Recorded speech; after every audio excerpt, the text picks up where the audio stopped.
My husband stood up in the middle of the courtroom, pointed at me, and said, "She never contributed a single dollar to what I built. She was a housewife, nothing more." The judge looked at him. The attorneys looked at him. 40 years of my life sat in a folder on the table in front of me, and my husband Raymond Whitfield looked at me like I was a stranger. He'd grown tired of passing on the street. Then the door at the back of the courtroom opened. Our accountant, Lena Marsh, walked in carrying a leather briefcase I recognized immediately. She had worked for Whitfield Home Care Services for 11 years.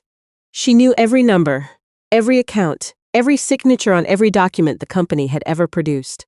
Raymond's face went the color of old ash. I had spent 6 months believing Lena was the reason my marriage was ending. I had spent 6 months wrong. Before I tell you what happened next, I want to ask you something.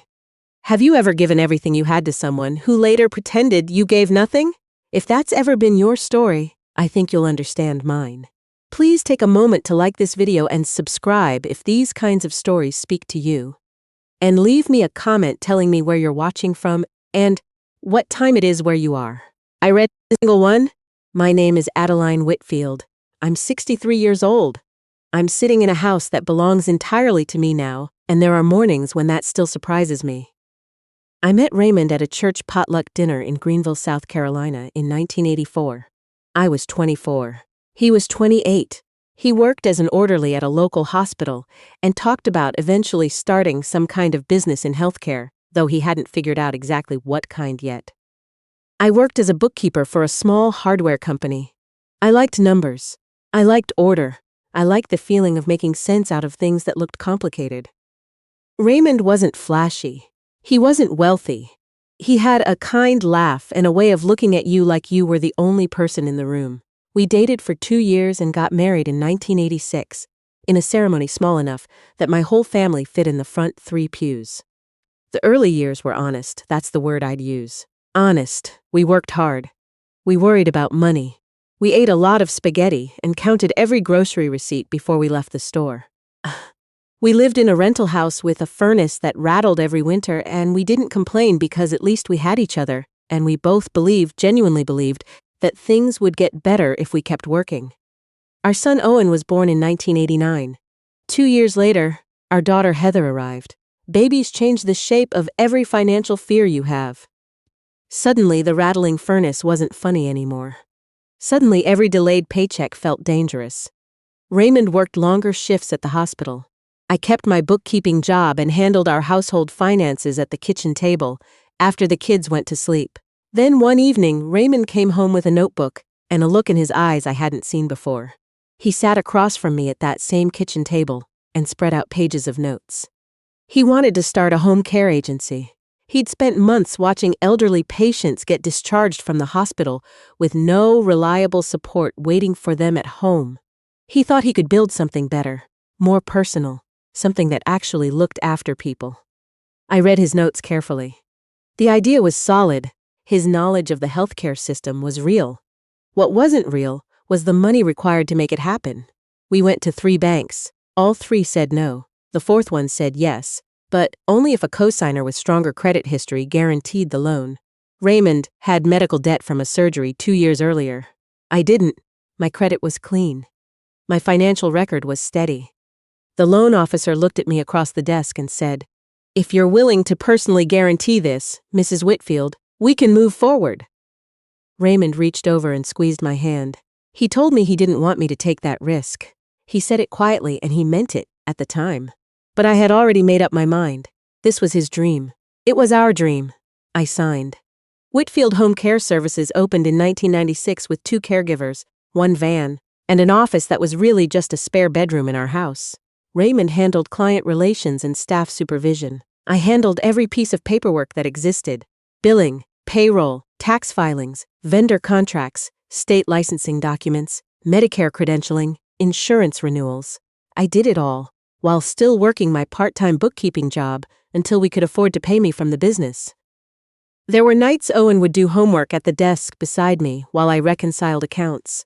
There were Saturday mornings. Heather would sit on my lap while I returned client calls. Raymond would come home from a long shift, eat whatever I'd left covered on the stove, and we'd sit together, for an hour going over the week's numbers, before either of us could rest.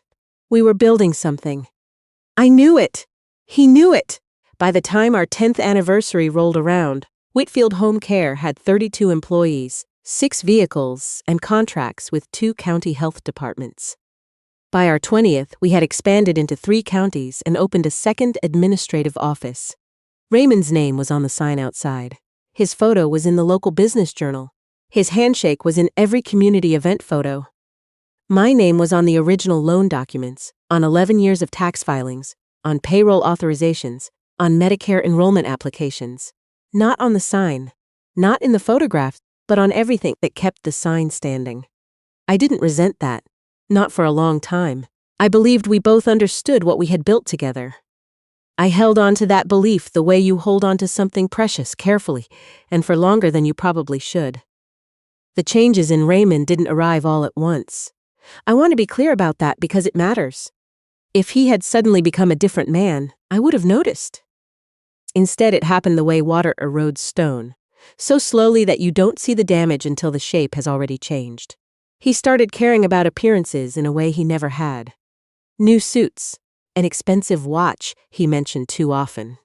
He joined a civic leadership group and started talking about his network the way people do when they're trying on a new identity. I thought it was harmless. I thought success was simply settling into him the way it does some people. But then the introductions started changing.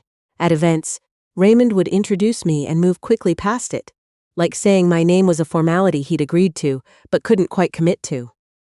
Once, at a Chamber of Commerce dinner, I watched him describe himself to a table of people as a self-made business owner. He didn't look at me when he said it. He didn't pause. He said it like breathing. I told myself I was being too sensitive. 37 years of being told you matter doesn't disappear in one dinner. A name I started hearing often was Lena Marsh. Raymond had hired her as the company's full-time accountant about 4 years before the divorce. He mentioned her constantly. Lena handled the quarterly audit. Lena streamlined the billing system. Lena caught an error that saved us $12,000. Every problem had Lena's name as its solution. At first, I thought nothing of it. Good employees deserve recognition. But then I noticed his phone. It was always face down.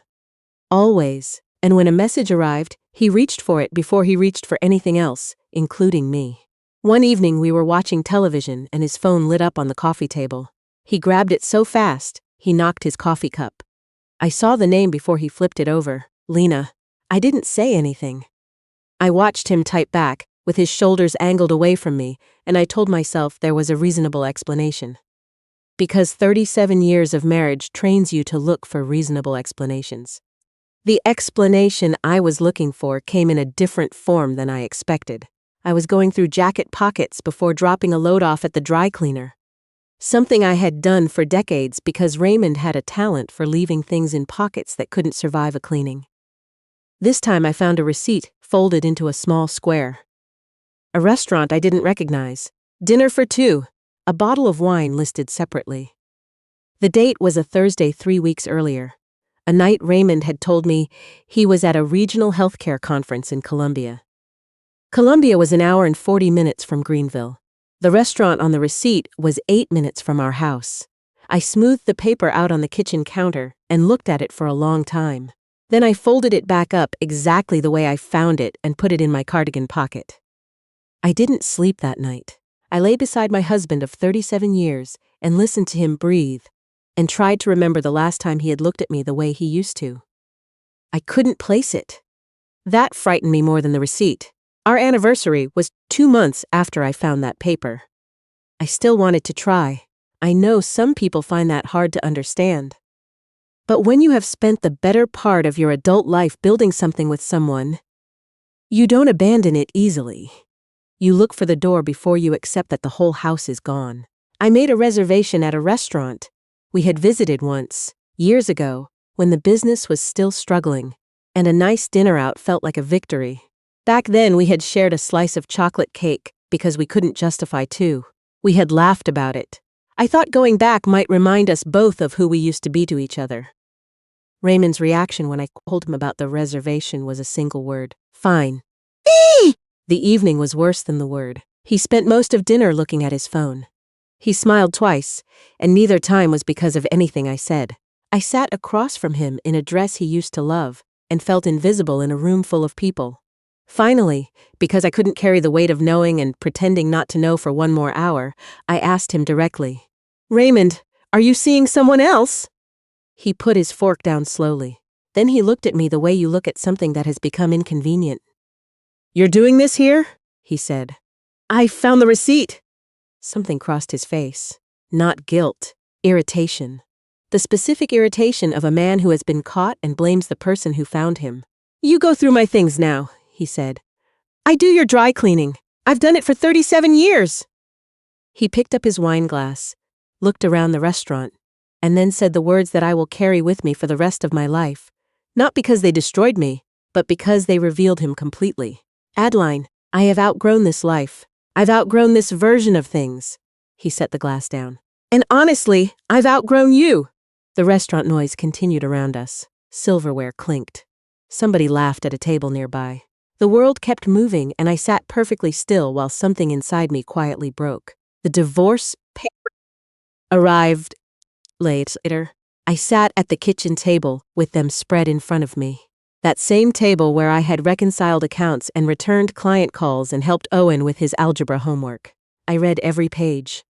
Raymond was claiming full ownership of Whitfield Home Care Services on the grounds that it represented his individual professional effort and expertise. He was asking for the business, the investment accounts built from business revenue, the retirement funds we had contributed to jointly, and the house. His individual professional effort. I read it 4 times. Then I walked outside and stood in the backyard in the November cold until I could breathe normally again. That evening, my son Owen called. I had hoped he was calling to check on me. I hoped wrong. "Mom." His voice had a careful quality I recognized. Careful meant he had already decided something. "Hi, sweetheart." A pause. "Dad told me?" I figured. Another pause. "I just think, going to court over this might make things harder on everyone." I was quiet for a moment. "Owen, your father is trying to claim that I had no meaningful role in building that company." "I know. You helped, Mom." Helped. That word. I felt it land the same way a stone feels when it drops into still water. Everything ripples and then settles, and nothing is quite the same shape it was. "I need to go," I said. I called my daughter Heather next, hoping for different. What I got was worse. "Mother." She didn't say Mom. She said Mother, which was how I knew she was in a formal mood. "I really hope you're not going to drag the company through some kind of public battle.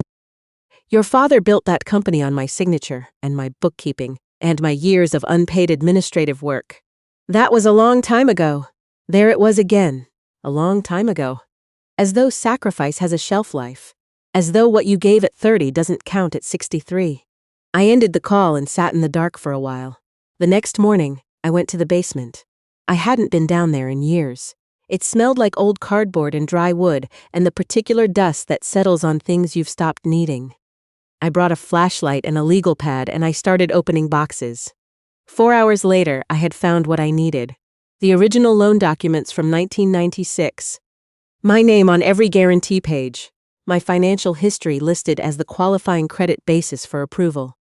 Pages and pages of my signature carrying the legal weight of everything we had risked together. Beneath those, folders of early business records, payroll documents in my handwriting, billing statements I had prepared, client intake forms I had formatted and filed, a whole archaeology of invisible work. At the bottom of a box I almost didn't open, a letter. Raymond had written it during the company's 3rd year, when we had nearly gone under because a county contract fell through, and we couldn't make payroll for 2 weeks. I had called in every favor I had and sold a piece of jewelry my mother had given me to cover the gap. He knew what I had done. He had written me a letter. I sat on the basement floor and read it. "Adeline, I don't know how to say what you mean to this company or to me. Every time I think we're done, you find a way to keep us going. If Whitfield Home Care survives and becomes what I believe it can be, it will be because of you as much as me. I love you, Raymond." I folded the letter and held it against my chest for a long moment. Then I put it in the folder with the loan documents and carried everything upstairs. The following morning, I called attorney Sandra Greer. I had been referred to her by a friend who said she was exactly the kind of person you wanted when someone was trying to take what was yours. Sandra was direct, organized, and utterly unimpressed by Raymond's attorney's name, which he apparently considered intimidating. When I showed her the loan documents, she was quiet for a moment. "These are originals?" "Yes. And this is your signature." "It is." "Good," she said simply. Over the following days, as Sandra began building our case, I went back to the basement repeatedly. That's when I noticed the gaps. An index sheet listed company financial folders going back to 1998. Several of those folders were missing from the boxes, not misplaced. Gone. Someone had removed them deliberately. I mentioned it to Sandra. She was quiet in a way that meant she was thinking carefully. "That's worth noting," she said. It became worth a great deal more when I found something else. Reviewing old financial statements, I saw transaction patterns that didn't make sense to me. Repeated transfers to accounts I didn't recognize. Structured amounts. Consistent timing. Nothing dramatic by itself, but wrong the way a sound is wrong when something in the house has shifted. I copied everything and brought it to Sandra. 2 days later, she called me. "Adeline, where exactly did you find these?" I told her. "I need a forensic accountant to look at these. What are you thinking?" She chose her words carefully. "I'm thinking your husband may have disclosed a great deal less than everything." The possibility sat in my chest like a cold stone. I had assumed this divorce was about pride. A man who wanted to rewrite his own story, erase his wife from the credits, walk away clean. Now I wondered if it was something more calculated than that. If Raymond had been planning this not for months, but for years. 3 days later, my phone rang. An unfamiliar number. I almost didn't answer. "Mrs. Whitfield?" A woman's voice. Quiet, slightly unsteady. "Yes, my name is Lena Marsh." I sat very still. "I know this is probably the last call you wanted," she said. She was right. For 6 months, Lena Marsh had lived in my imagination as the woman who had helped unravel my marriage. Her name in late-night text messages. Her presence in every professional success Raymond described. I had built a whole story around her. "I think we should meet," she said. "Why?" A pause. "Because there are things about your husband that you don't know yet, and some of them you need to know before your court date." We met at a diner on the south side of Greenville 2 days later. I arrived first. She arrived shortly after, and the moment I saw her, something shifted in me. She looked exhausted, not guilty, not triumphant, exhausted and frightened in a way that is difficult to perform. We sat across from each other. Neither of us touched our coffee. "I have to ask you something first," I said. "I know what you're going to ask." "Then answer it." "No," she said it without hesitation. "I was never involved with Raymond that way. Never." I studied her face. "Then, why the late-night messages? Why the secrecy?" Lena looked down at the table. "Because he expected it. He ran the company as if everyone who worked there owed him their complete availability. If Raymond Whitfield texted at 11 at night, you answered. If you didn't, things got uncomfortable in ways that were hard to explain to HR. She looked up. "And I was a single mother with a daughter in middle school, and health insurance I couldn't afford to lose. I recognized that calculus immediately. The particular arithmetic of fear. Then why are you here now?" She reached into her bag and placed a folder on the table between us. "Because I watched him do what he did at that anniversary dinner." I went still. "I was there," she said quietly. "With a client. I heard what he said to you. The restaurant. The night he told me he had outgrown me. I had noticed someone at a nearby table look up when Raymond spoke. I hadn't recognized her." Lena opened the folder. "I've been keeping copies of certain documents for 2 years. At first, I told myself it was just personal protection. Insurance, in case he ever tried to blame me for something that wasn't my fault." She slid several pages toward me. "But after that dinner, I decided it was time to use them differently." I looked at the documents. Account transfers. Payment records to a name I didn't recognize. A woman named Sheila Boone. Apartment lease payments. Vehicle payments. Credit card deposits. "Who is Sheila Boone?" I asked. Lena folded her hands on the table. "She's been in Raymond's life for about 3 years. He was very careful to keep her separate from the business. But certain payments ran through accounts that touched company funds before they reached her." She paused.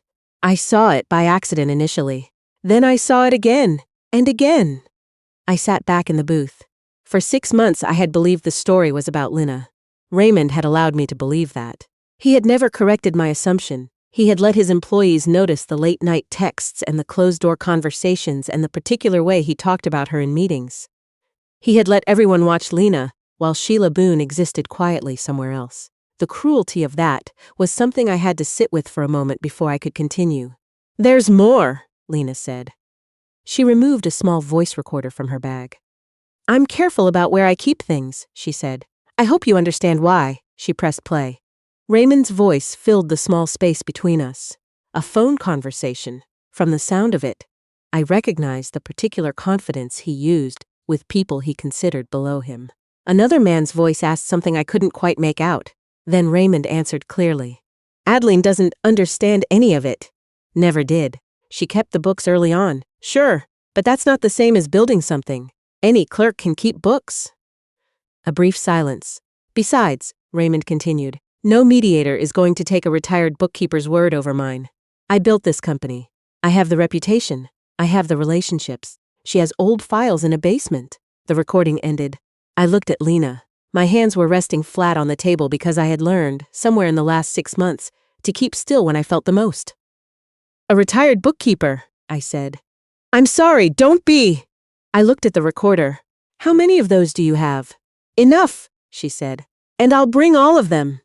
Before we left the diner, Lena stopped me in the parking lot. The afternoon had gotten cold. She pulled her coat tighter. "If anything happens before the court date," she said, "make sure your attorney has duplicates of everything." Something in her voice made me look at her carefully. "Are you safe?" I asked. She smiled, but it didn't quite reach her eyes. "I think so. But Raymond has a way of making people feel the consequences of disagreeing with him." She paused. "I just want to be careful." I understood. I had felt those consequences for 37 years. They just hadn't always announced themselves as threats. The following week, 4 days before the scheduled hearing, Lena stopped returning calls. Sandra left messages. I left messages. Nothing. 1 day passed, then another. By the 3rd day, I had barely slept. Our case was solid in documents, but Lena's testimony and her recordings added dimensions that paperwork alone couldn't provide. The recordings proved intent. They proved Raymond knew exactly what he was erasing. On the evening before the hearing, I came home to find an envelope tucked inside my mailbox. No stamp, no return address. Inside was a flash drive and a handwritten note that said only, "Everything is on here. In case." I knew her handwriting from 11 years of shared business documents. I called Sandra immediately. By morning, we had reviewed everything on the drive. It contained not only the documents Lena had already shared with me, but additional records going back further than I had imagined. Payment patterns to Sheila Boone stretching back nearly 4 years. A secondary business account I had never been told existed. Wire transfers that moved through the company's revenue stream and emerged somewhere else entirely. Sandra looked at me over the table. "Raymond didn't just want to leave you," she said. "He wanted to leave with as much as possible before you realized what was happening." The hearing began on a Tuesday morning in late October. The courthouse in Greenville was a familiar building to me. I had filed business documents there for years, licenses and registrations and legal acknowledgments. I had walked through its doors as a businesswoman. Now I was walking through them to fight for what that business had cost me. Raymond was already inside when Sandra and I arrived.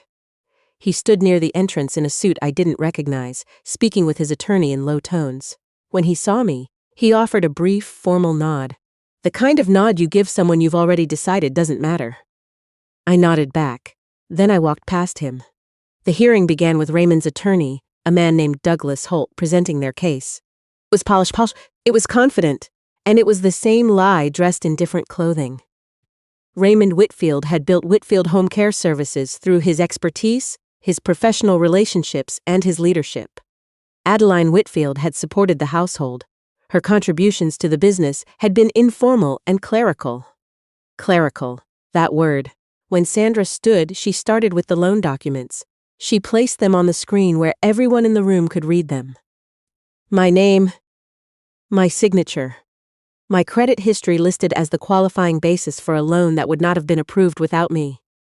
She moved through the records methodically: payroll authorizations, tax filings, Medicare enrollment documents, a decade of administrative correspondence, that would have cost a full-time employee 40 hours a week to produce, produced by a woman who was also working another job and raising 2 children. Raymond's expression tightened. Just slightly, but I had spent 37 years learning to read him. Then Sandra addressed the financial irregularities. She was careful, precise. She didn't accuse.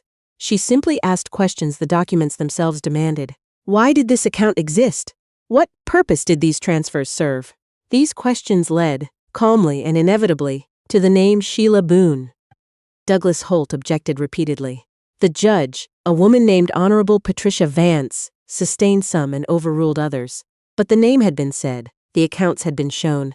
The questions were now part of the official record. Raymond was asked directly whether all relevant financial accounts had been disclosed.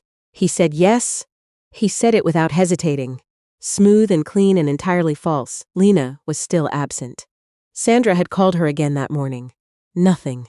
The empty witness chair was a problem neither of us spoke about directly, but we both felt it. Then, just past 11 o'clock, the courtroom door opened. Lena Marsh walked in. She looked pale. She looked like someone who had not slept in 3 days. But she walked steadily to the front of the room, and she sat down in the witness chair like a woman who had finally made a decision she'd been putting off for too long. Raymond turned to look at her.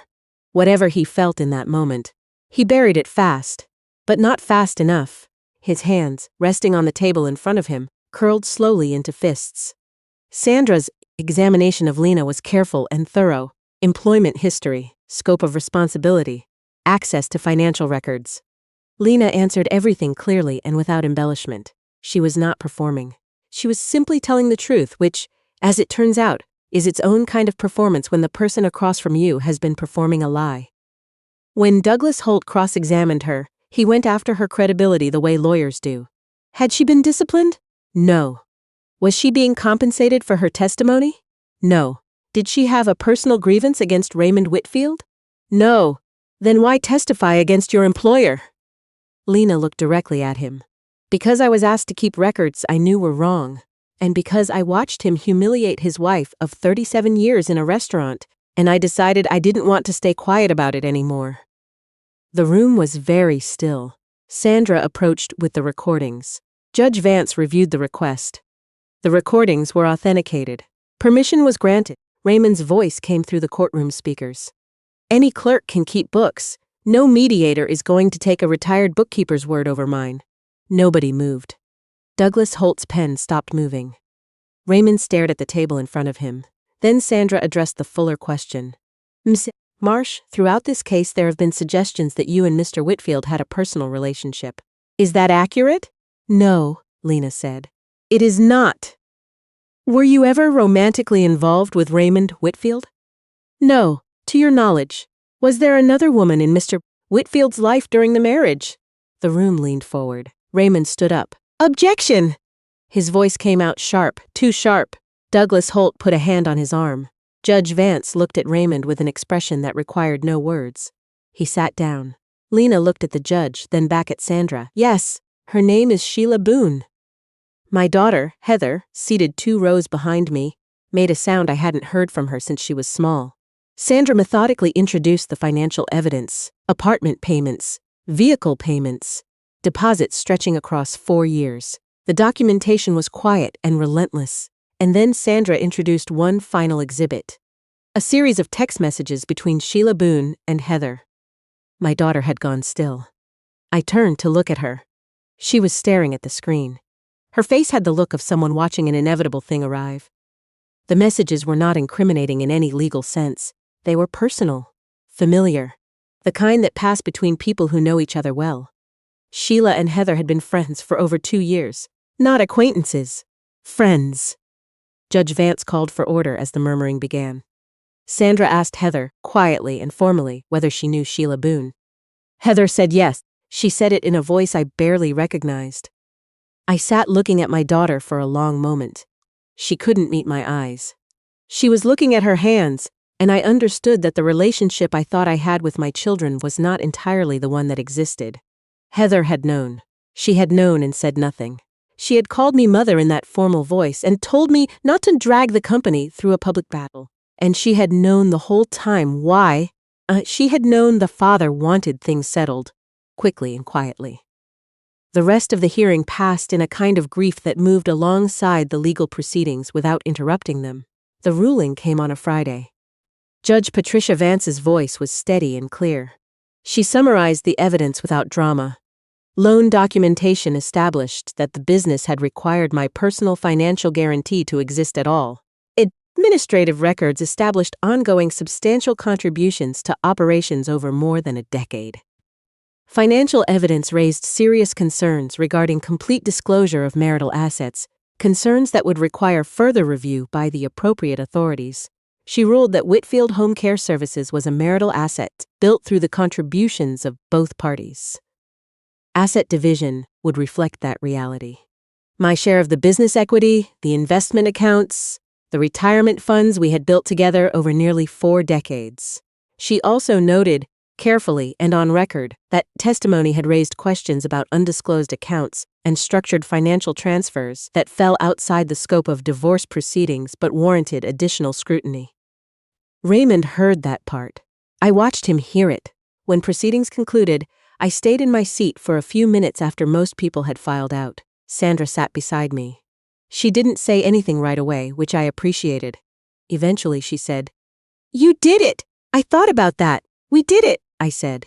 Across the emptying room, Lena was gathering her things alone. I walked over to her. She looked up when she heard me coming. I didn't have a speech prepared. I just held out my hand. She took it.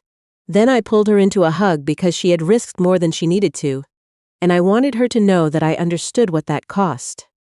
"You didn't have to do this," I told her. "I should have done it sooner," she said.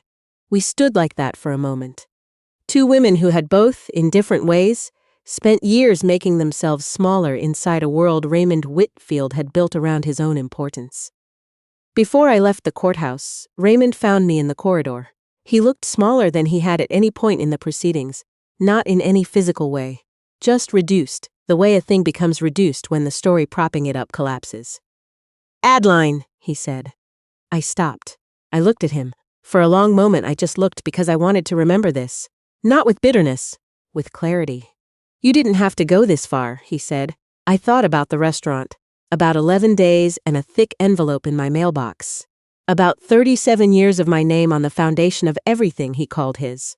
"Raymond," I said, "you decided what this would be. Not me." He had nothing to answer that. I left him standing in the corridor and walked out into the October afternoon. About 8 months after the divorce was finalized, I was sitting in the small room I had converted into an office in my new house, and I got a call from a woman named Peggy Dalton. She had found me through a referral from Sandra Greer's office. She was 61 years old, and her husband of 29 years had just handed her divorce papers and told her she had never contributed anything real to the dental practice they had built together from a 2-chair office in 1998. I listened to her for 40 minutes. Then I told her where to start looking. That call led to another one. Then another. Women who had spent decades doing the invisible work. Women who had been handed a legal document that tried to erase them. Women who needed someone to tell them that the evidence existed. That the truth could be found. That the story was recoverable. I hadn't planned on this work. But I suppose the work you're meant to do has a way of finding you regardless of your plans. I still think about what Raymond said in that recording. Any clerk can keep books. I've thought about it enough to know what he meant and what he got wrong. He meant it as a diminishment. He meant to make my 37 years sound like a clerical function, something interchangeable, something any person off the street could have done. What he failed to understand is that a person who keeps the books holds the memory of everything. Every risk taken and survived, every lean month and every breakthrough. Every promise made over a kitchen table at midnight. The books don't lie. The signatures don't disappear. The paper record of what you gave stays exactly where you put it, patient and permanent, waiting for the moment someone finally asks to see it. No matter what someone has called you, no matter how many years of your life have been dismissed with a word like helped or supported or clerical, no matter how many people who should have stood beside you chose to look away instead, the record exists. The truth is findable. And you are not who someone else decided you were when they stopped needing you. You are everything you actually did. If this story spoke to you, please share it. Leave me a comment and tell me where you're watching from and what time it is where you are. I genuinely love hearing from you, from every corner of the country and the world. And if you've ever had to fight to have your contribution recognized, I would love to hear your story too. Subscribe to Quiet Tears Stories if you haven't already. And know that whatever you're carrying right now, you are not carrying it alone.